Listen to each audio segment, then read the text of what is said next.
Yeah, yeah.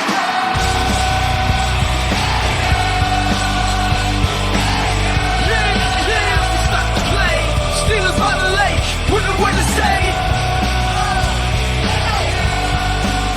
Shane Strong, Cody Tanner, hosts on the mic. About to dive in deep, keep it live, that's right.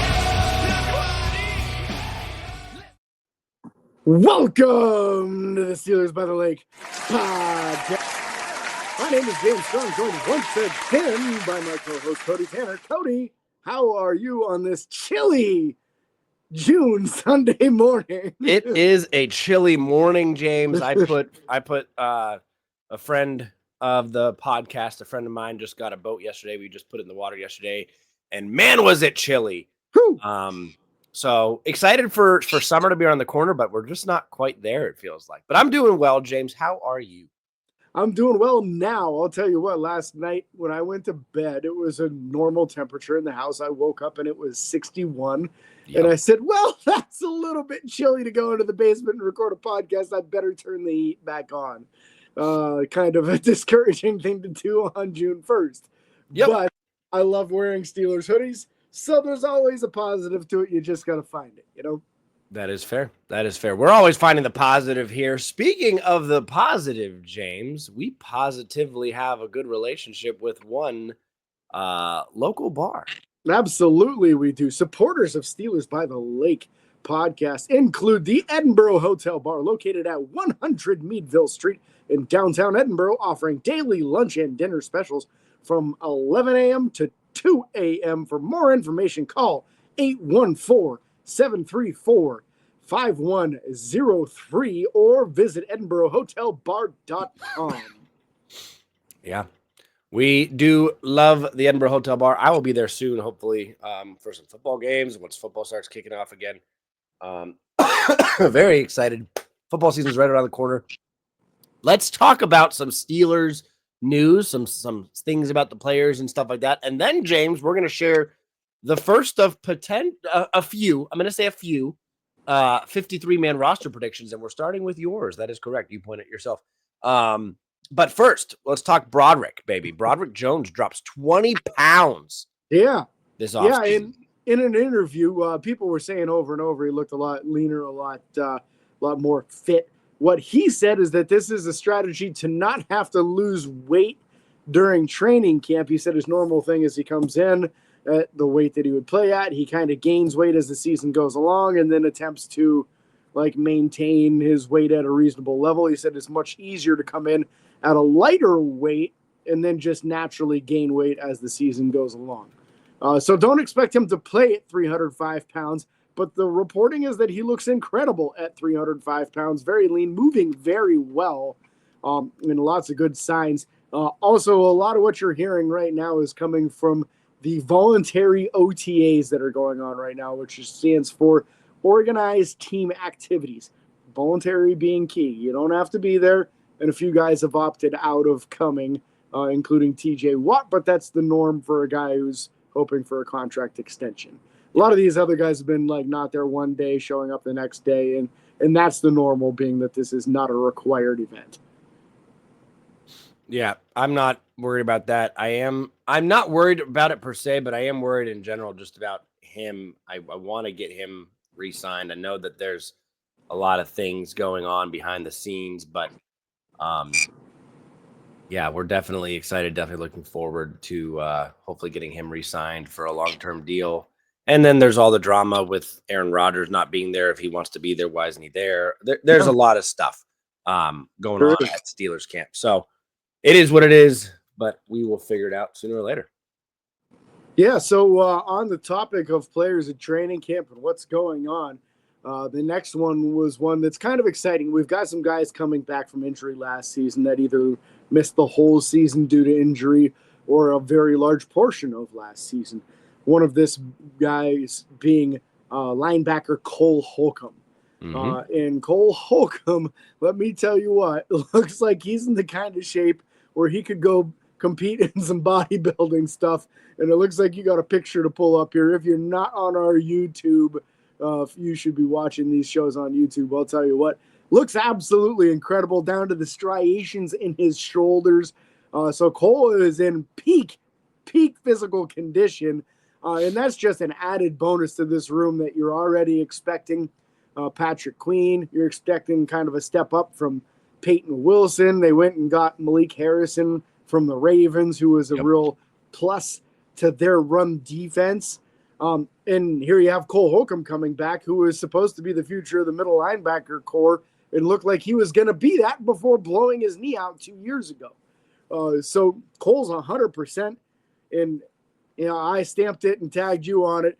To me, this isn't Cole Holcomb anymore. This is Hulk Hogan. Yep, Hulk Hogan. It is. Is that your thing, or did someone else say that? I'm not sure. No, I said it. Well, yeah, we're gonna make some shirts or something. Yeah, love to see a middle linebacker, starting middle linebacker, be bulking up the way that he is. Looks fantastic. Looks phenomenal. Excited to get him. Rolling. Yeah, I can't wait to see him this preseason. It looks like our middle linebacker group is going to be as deep or deeper than it has been in a very long time. And that should be a real fun group to watch this upcoming preseason. I'm very excited about that group. Speaking of this group, let's stay with it and talk Peyton Wilson. Last year was his rookie season with the Steelers. He decided that it would be a good idea this offseason to add a little bit extra muscle mass to make it easier to get off of those blocks from those big old offensive linemen, fullbacks, tight ends, whomever he has to go against. So he went from 235 all the way up to 243. He said he doesn't see any reason for him to ever go to 250. But at this additional size, he does feel like it'll be easier for him to handle the physicality of the position and get himself free of blocks a lot easier. So it sounds like he's really anticipating an increased role, and I'm here for it as much as I'm excited about seeing Cole Holcomb back on the field.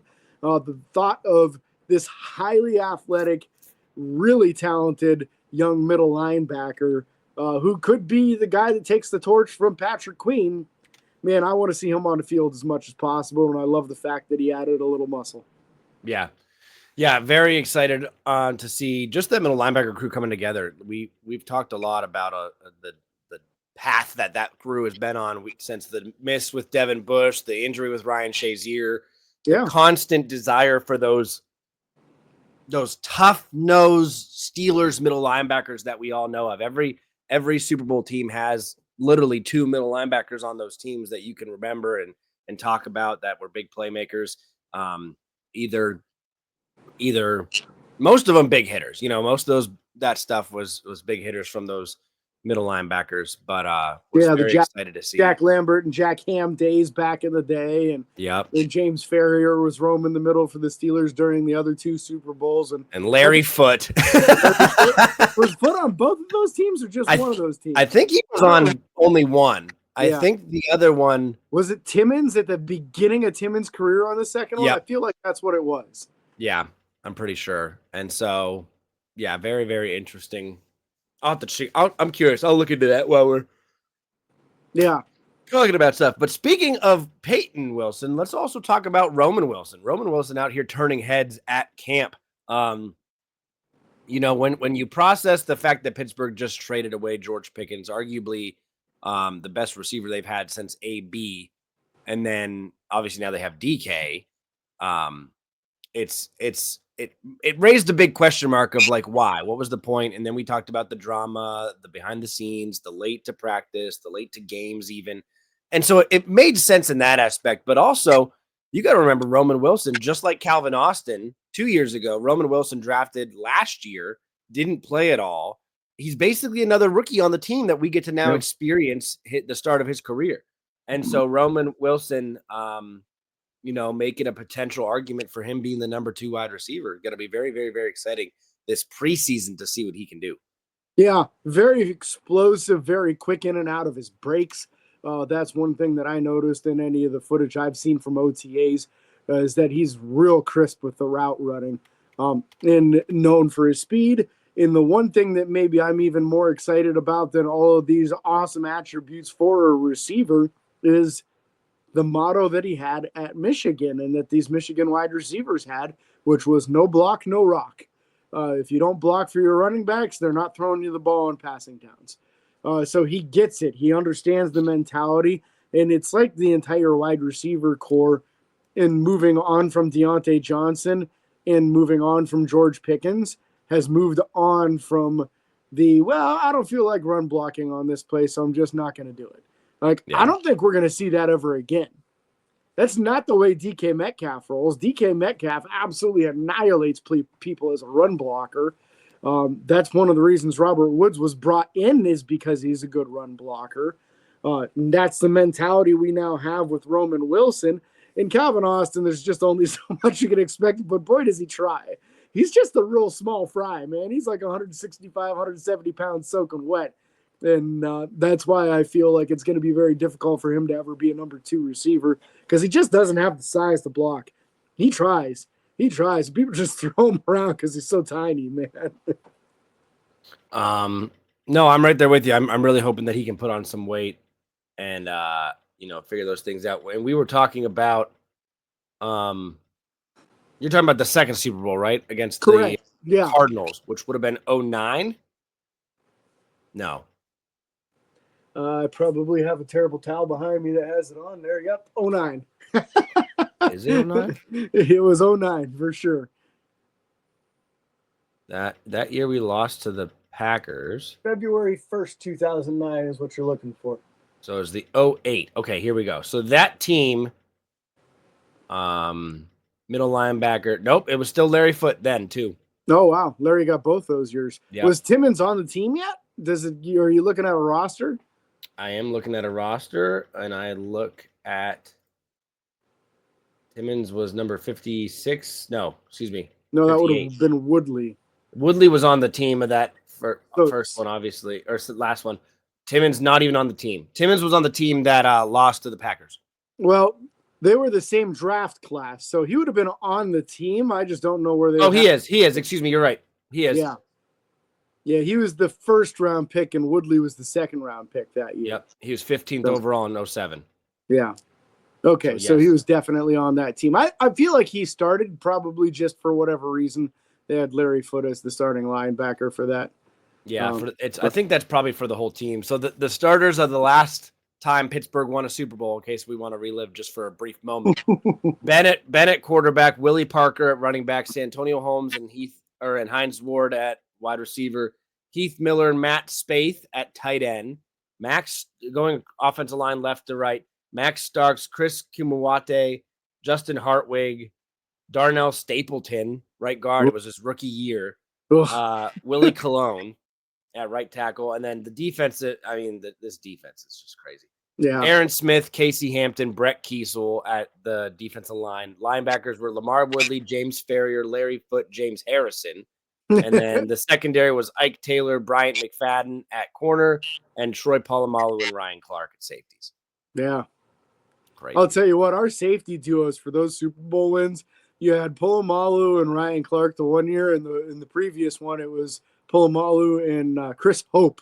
Yep. And Chris Hope had one heck of an NFL career, even probably more well-known for his time in Tennessee than he was in Pittsburgh, but had a real nice career in Pittsburgh too. So that's what Pittsburgh is trying to get back to, is having a defense as dominant as what you just talked about. And the crazy thing is that starting unit, you weren't even listing Lawrence Timmons, who played a lot at that time and was a first-round pick. Probably my guess is the next year he took over as the primary middle linebacker, but he played a ton on that team. So yeah, the first-round pick wasn't even listed on that group. Nope. It's just that's how it was prioritized back then, you know.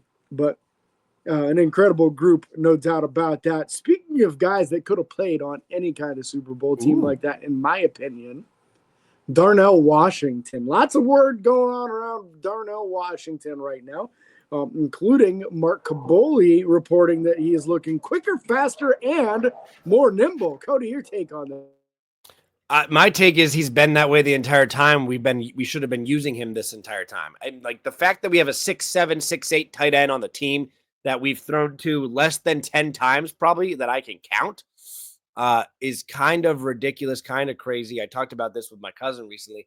You get the ball in open space to this guy, and he falls forward for 5 yards. Like, that's just his average, like his length of reach. So the fact that we're not using this guy a little bit more is frustrating. But hopefully this year is the year we do it. But at this point, I don't see us using the tight ends more at the start of the season if Aaron comes, due to the fact that Aaron doesn't know the offense. There's a chance with Mason that we'd be able to do more right now because Mason's there. Mason's learning. Mason's, getting some chemistry built with these guys. But every day that goes by, I'm less and less interested in this Aaron Rodgers bull crap.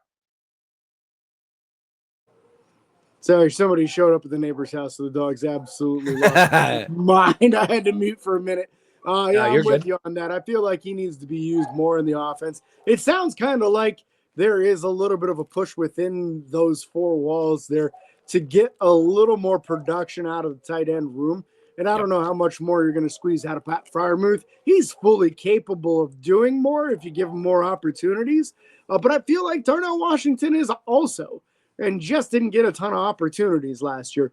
I like that it was increased from the year previous, but it needs to increase once again to really get to that max potential of what a guy as talented as he is can do. But there's going to be more about this room in a moment here. Before we do that, though, Darius Slay, Cody, doing that veteran move and inviting all the young corners to come work out with him between OTAs and the next mandatory minicamp. I think this is as wonderful of news as possible. That's exactly why you bring a guy like this in who's closer to the end of his career than he is the beginning. He's like a 34-year-old or 35-year-old corner, which is kind of unheard of for these guys to play that late into their career. But I love it. This is yet another new mentor for Joey Porter Jr., who's really getting to learn from some seasoned vets. With Patrick Peterson his first year, Dante Jackson last year.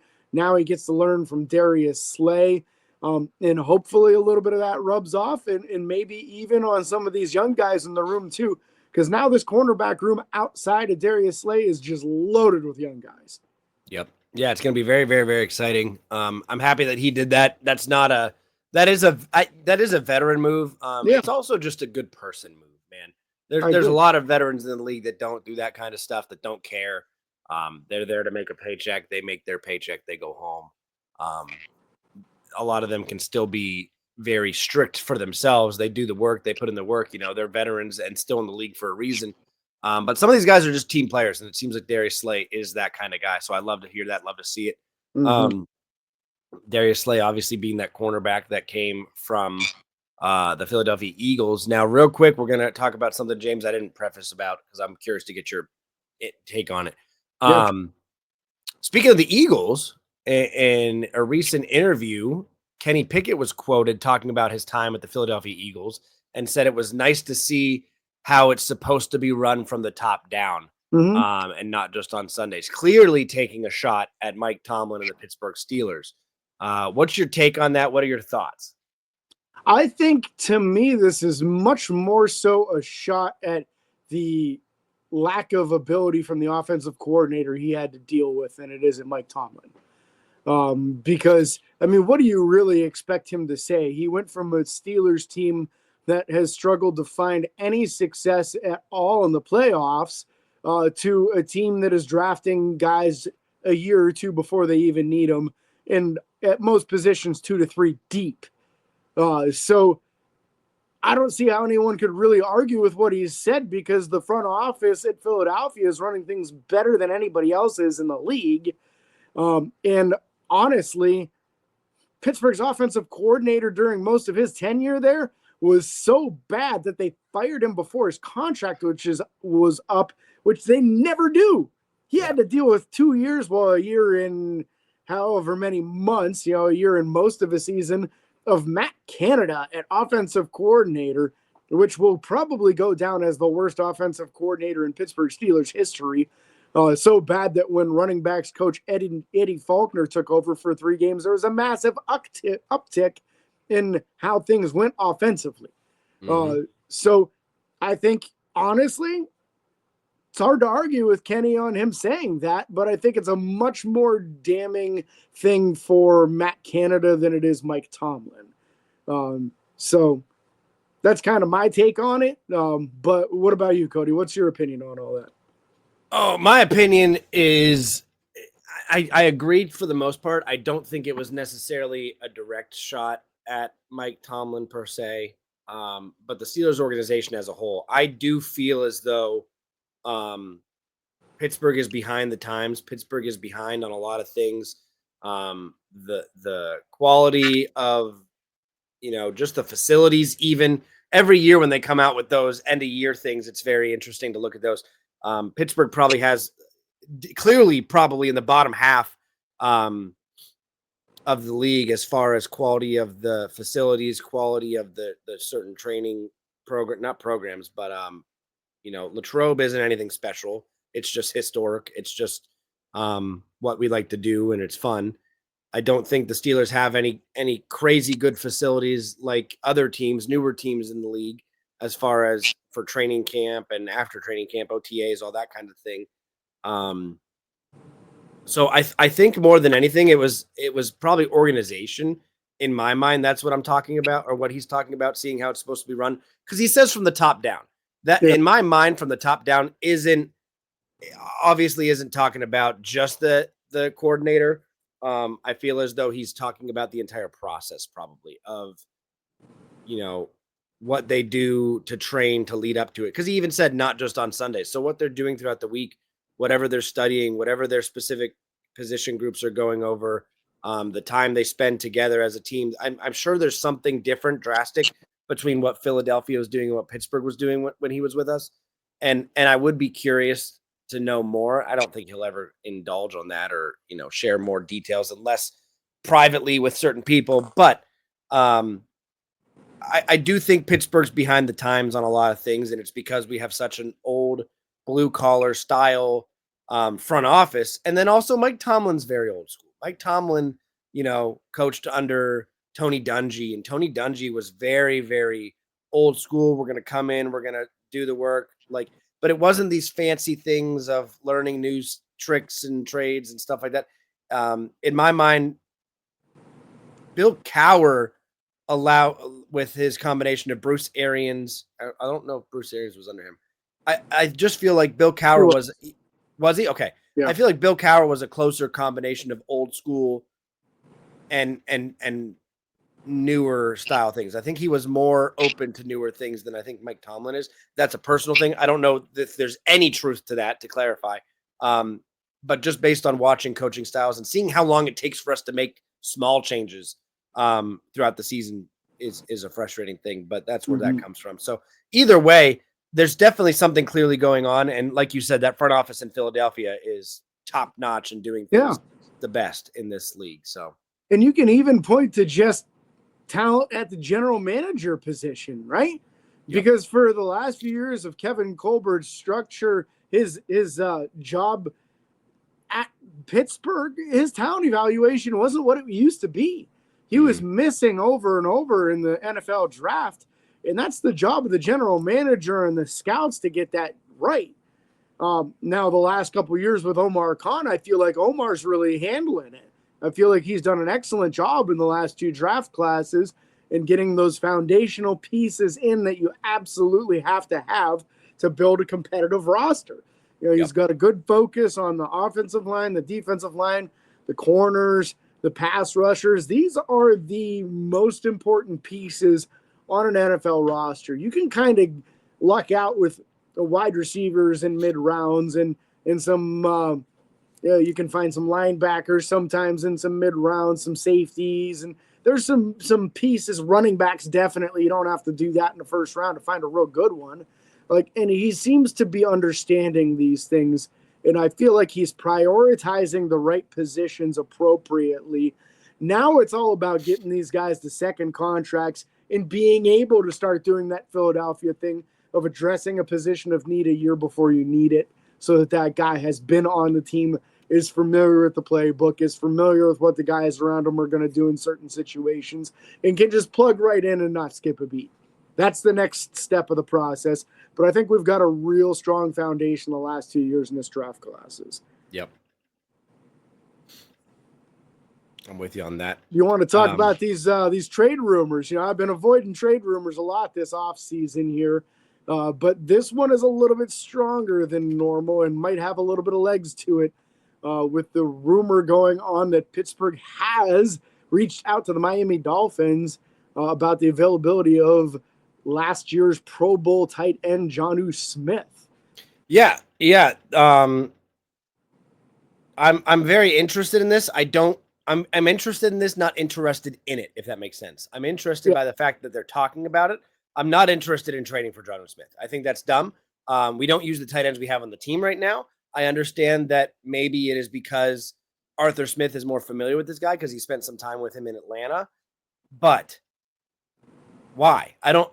The big question here is why. Why are we going to go out and trade for a Pro Bowl tight end when we don't know what quarterback's going to be thrown in the ball right now? We have 2 tight ends on the team that I think are easy starters.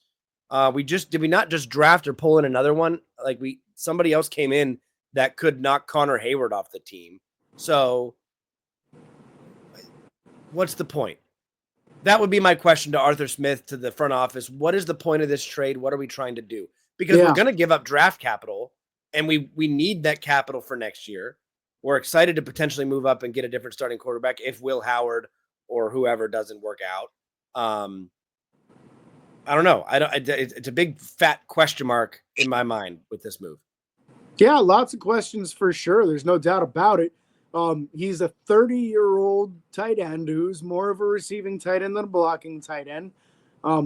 That being said, I could see him being used in like a slot wide receiver type formation because he does have those move capabilities a little bit better than anything Pittsburgh has on the roster right now. I think being his age, you probably wouldn't have to give up a lot for him. He's going into the final year of his contract. And currently, I want to say he's only making like $4 million or something on that contract. So it's not a big amount of money that you'd have to pay him. You have tons of space in the cap, about $32 million under the cap right now after signing the rookie class. So there's plenty of room. And then the low-key thing on this is his time that he's spent with our current offensive coordinator. He spent time in Tennessee and then again in Atlanta and actually increased in his production every single year. So he definitely has had good results playing with him. It's just, are you going to start using 3 tight ends? Because I'd hate to see Darnell Washington come off the field. Yep. That's my biggest concern. Now, if that's really a thing and he wants to start running some 3 tight end sets, well, then all right, man. If you can get Jonnu Smith for a 5th-round pick, let's do it. I'm all right with it. But I don't want to see giving up 3rd or 4th round capital for a guy that's not going to be starting over Pat Freiermuth. Yep. And then you'd have to give him an extension too, and probably pay him at least $10 million a year. You're paying Freiermuth about $12 a year.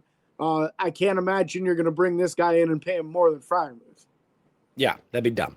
That would be like it'd be like the tight end move that the Bengals just did, or like it would be for us with the tight ends, what they just did with their wide receivers, with paying both T. Higgins and Jamar Chase. And just not something you should do, not something that's not going to cause you to be successful in this league, especially long term. So, yeah, no question about it. I don't think we should do it, but I guess, a 5th at best, I'm on board, I guess. And again, assuming it's because you want to run some 3 tight end sets. Yes. But yeah, very, very interesting. James, it is now time, good sir, for you to share your 53-man roster prediction. It's time, buddy. I've been looking forward to this one. I was kind of really debating over certain positions and who am I going to have room for, who am I not going to have room for. And a lot of this just kind of worked itself out, and I got to 53 a lot easier than I thought. If I were to go back through it, would I have some questions on some? Yeah, there's a couple, and I'll kind of touch base at that on the end of if I were going to make changes, what would I change? But let's start on the offensive side, and let's start with what we know, right? Quarterback, Mason Rudolph, Will Howard, they're going to keep a 3rd. I'm putting Aaron Rodgers on it. I feel like the deal is imminent. The deal will happen. So I'm throwing him on my initial prediction as though he's basically already on the team. I think it's just a matter of time. I certainly hope that it happens sooner rather than later.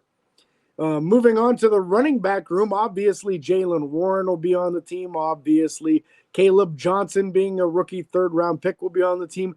I feel pretty strongly Kenny Gainwell will be on the team. That is where I stopped my running back list right there. 3 running backs this year. I think that'll be plenty to get you through. And multiple of these guys having kick return capability in Jalen Warren and Kenny Gainwell. I wouldn't be surprised if Caleb Johnson gets into a little kick return duty until becoming the primary running back. Moving to the tight end room, I've got Pat Freiermuth and Darnell Washington. And then, boy, does it get a little murky after that, in my opinion. I don't think that this is a guarantee for Connor Hayward at all this year. I'm going to put Donald Parham Jr. as the number 3 tight end. And I'm actually going to keep DJ Thomas Jones over Connor Hayward. I think he's a more capable blocker. He's about 20 pounds heavier. He's faster. He's 2 inches taller. Everything that you're looking for in those tight end type capabilities while having the more bulk that you need from a fullback, which they didn't really use Connor much as a fullback anyway. So I think this could be the final year for Connor Hayward to make the 53-man roster. This last year might have been it for him, and I'm predicting that to be the case.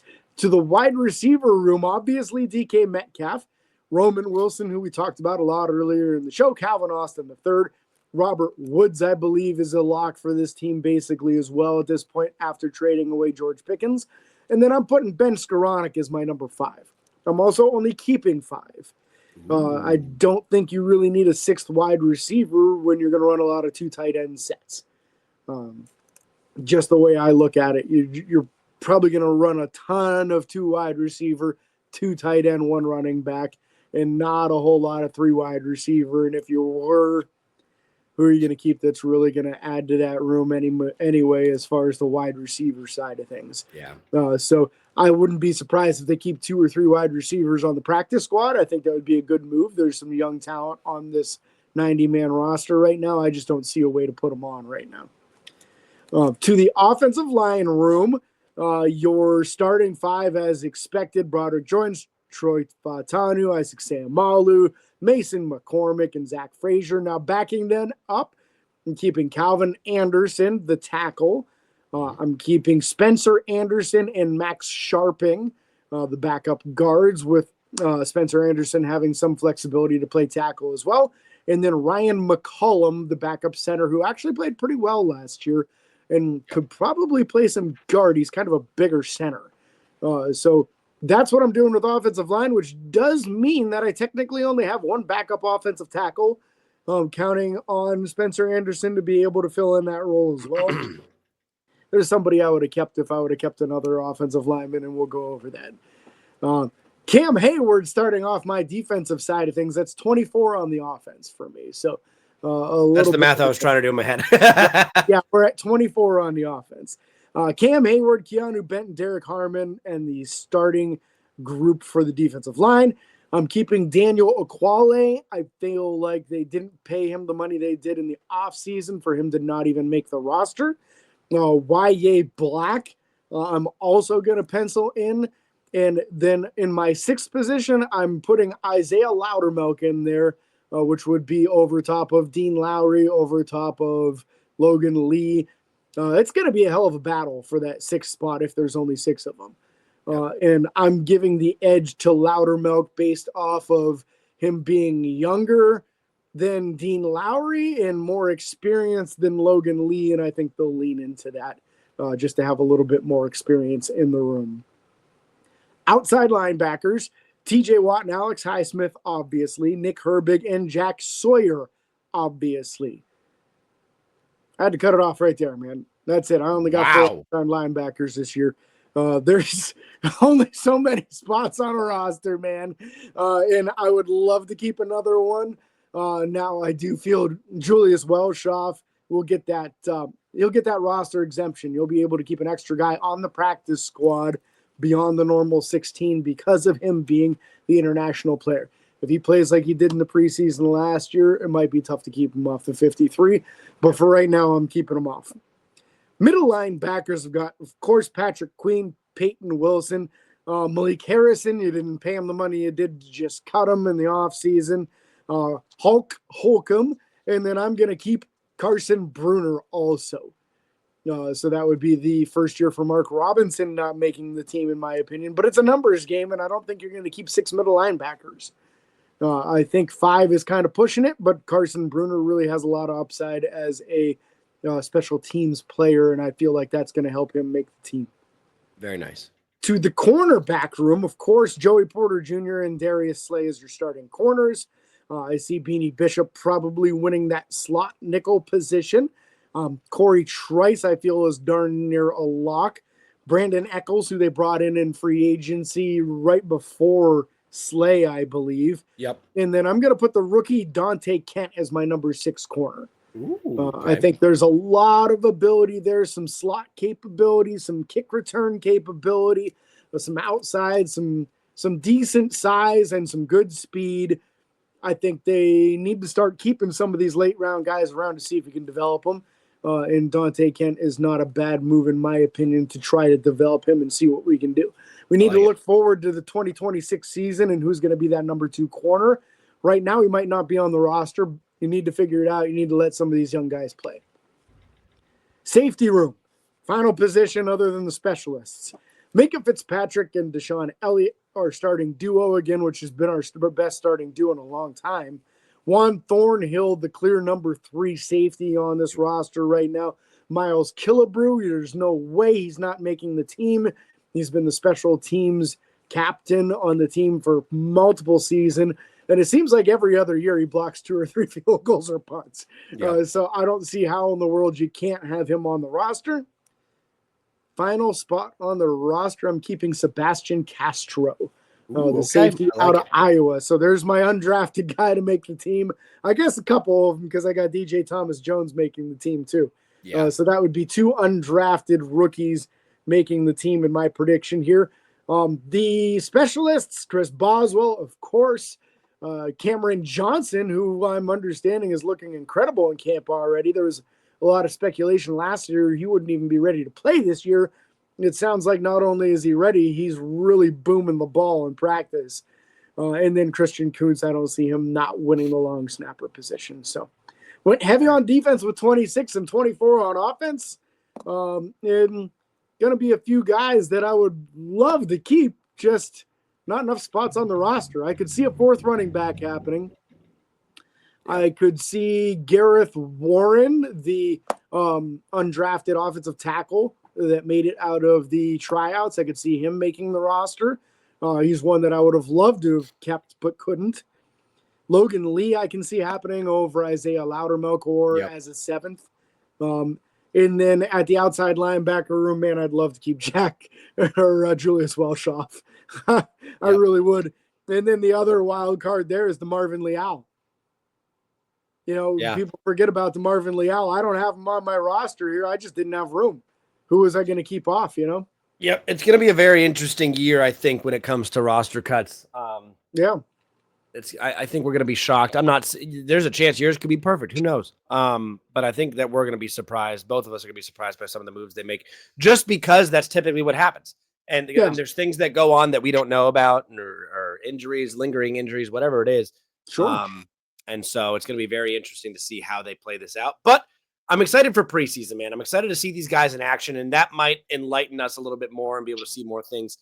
So real excited about that. James, I like your entire squad. The Aaron Rodgers things is such a hit or miss for me. It's frustrating at this point. You just want it to be over with. It's also frustrating not having a real fullback. But I do agree that other tight end offers a little bit more flexibility there.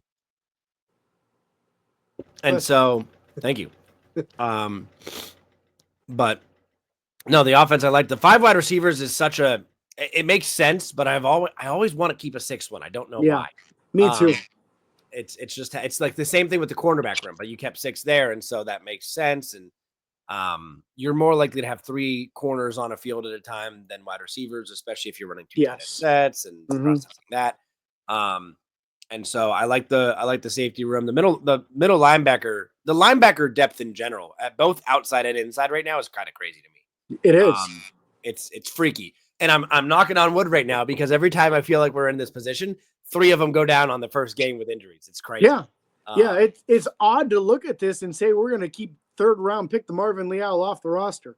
Yep. Mark Robinson, who's played awesome on special teams and in some short yardage situations, he's been awesome, and I didn't have room for him. Nope. Man, I'd love a 55-man roster. I'd put those two on, but boy, would it look goofy. Well, it would look real goofy with 28 on defense and 24 on offense. Yep. But man, we're excited. I'm excited to see this. James, I appreciate you sharing. My 53-man roster prediction will come next week, so be here for that. Woo! So very excited. We're getting 1 day closer every time. Actually, 1 week closer every time we record for Steelers football to be back. So super excited. We're under 100 days until football's back. So not that I'm counting, but we can't thank you guys enough for being here or watching if you're on YouTube. Remember to like and follow on Facebook, Twitter, Instagram, TikTok, and YouTube. Subscribe. Ring the bell. It's free. It doesn't cost you a thing. Don't forget the 5-star reviews on Apple Podcasts make James very happy. And until next time, this is your host, James and Cody, signing off. Peace.